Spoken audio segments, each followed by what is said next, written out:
চট্টগ্রামে চেকপোস্টে পুলিশের উপস্থিতি টের পেয়ে প্রায় ৩ কোটি টাকার ইয়াবা ফেলে পালিয়ে যাওয়া সেই প্রাইভেট কার চালককে গ্রেফতার করেছে পুলিশ। কয়েকদিন আগে চেকপোস্টে সিগন্যাল দেওয়া হলে গাড়িটি থামিয়ে দৌড়ে পালিয়ে যায় চালক। পরে গাড়ি তল্লাশি করে পুলিশ ১ লাখ ইয়াবা ট্যাবলেট, চালকের মোবাইল ফোন ও প্রাইভেট কারটি জব্দ করে। ঘটনার পর ১৪ নভেম্বর কোতোয়ালি থানায় একটি মামলা দায়ের করা হয়। মামলার মূল আসামি প্রাইভেট কার চালক মিজানুর রহমানকে গ্রেফতারে অভিযান চালায় পুলিশ। অবশেষে ১৬ নভেম্বর বিকেলে কক্সবাজারের রামু থানার উত্তর মিঠাছড়ি এলাকা থেকে তাকে আটক করা হয়। আমাদের চেকপোস্টকে দেখে একটা গাড়িটা থামায় এবং ওই সময় যে চালক ছিল সে ওখান থেকে পালিয়ে যায়, গাড়িটা রাস্তার উপর রেখে। পরে গাড়ি তল্লাশি করে আপনারা জানেন যে ওই সময় আপনারা এটা লাইভও করেছেন এবং আপনাদের উপস্থিতিতেই আমরা ১ লক্ষ পিস ইয়াবা জব্দ করি, যেটার বাজার মূল্য ছিল ৩ কোটি টাকা।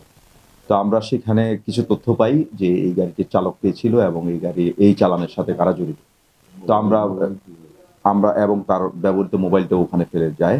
তো সেই হিসেবে আমরা চালককে শনাক্ত করতে সমর্থ হই এবং যে মূল মালিক ব্যবসায়ী তাদেরকে আমরা শনাক্ত করতে সমর্থ হই। তো পরবর্তীতে আজকে সকালে অভিযান চালিয়ে রামু এলাকা থেকে আমরা ভোর ৪টা ৩০ মিনিটে মিজানুর রহমান, বয়স ১৯, তার বাড়িও রামুতে, সে ওই গাড়ির চালক ছিল, তাকে আমরা গ্রেপ্তার করতে সমর্থ হই এবং সে কিন্তু এজাহারভুক্ত মামলার আসামি ছিল।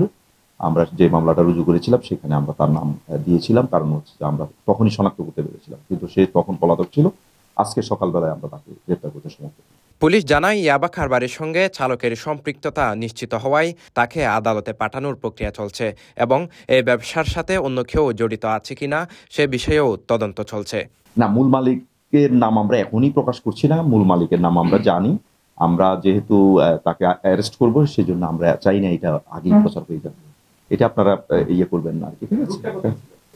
একাধিক মামলায় আমরা পিসিপিআর তার ওইরকম ইয়ে পাইনি, কিন্তু এই গাড়িটা মাদকের টাকায় কেনা এবং আপনার যে গাড়ির যে মূল মালিক তার বিরুদ্ধে মামলা আছে। কোনো অপরাধ যদি কোতোয়ালি থানা এরিয়াতে হয়, সেটা যেন দৃষ্টির আড়াল না হয়, সেটা যেন কোনো রকম ধোঁয়াশা সৃষ্টি না হয় যে আসলে সে ছিল কিনা বা অন্য কেউ ছিল।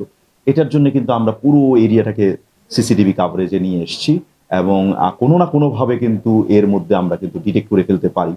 যদিও দেখি যে ঘটনার সময় হয়তো ক্যামেরার কাভারেজ নাই, কিন্তু সে কখন ঢুকতেছে, কখন আসতেছে, এই সময় সে এখানে কেন, এরকম মুভমেন্টগুলো অ্যানালাইসিস করে কিন্তু আমরা ক্রাইমের ধরন এবং গতি প্রকৃতি এবং এটার রহস্যটা আমরা উন্মোচন করতে পারি। ফলে আমরা এখন যেটা বলতে পারি যে এই এরিয়াতে যে অভিযোগগুলো আসে কোতোয়ালি থানা এরিয়াতে, এটা কিন্তু আমরা শতভাগই ধরতে পারছি এবং আমরা যে সমস্ত চুরি ছিনতাইয়ের অভিযোগ আসে সেগুলো কিন্তু আমরা নিয়মিত বিরতিতে উদ্ধার করতে পারছি। ফলে ঘটনা যাই ঘটুক, এটা কিন্তু একটা রিমেডি পাচ্ছে, সাধারণ জনতা এতে উপকৃত হচ্ছে। এর আগে গত বৃহস্পতিবার ১৩ নভেম্বর সন্ধ্যায় কোতোয়ালি থানাধীন মেরিনার্স সড়কে পুলিশ দেখে সড়কের উপর প্রাইভেট কার রেখে পালিয়ে যায় চালক।